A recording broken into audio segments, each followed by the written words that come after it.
இது போகும் வழியோ வெற்று பாதை, திரும்பும் வழியோ வெற்றி பாதை. விரும்பிய இதயத்தை அடைந்திடும் பயணம் இது.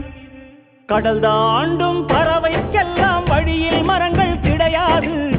ஆனாலும் கண்டம் தாண்டும் சிறகுகள் வலிக்காது.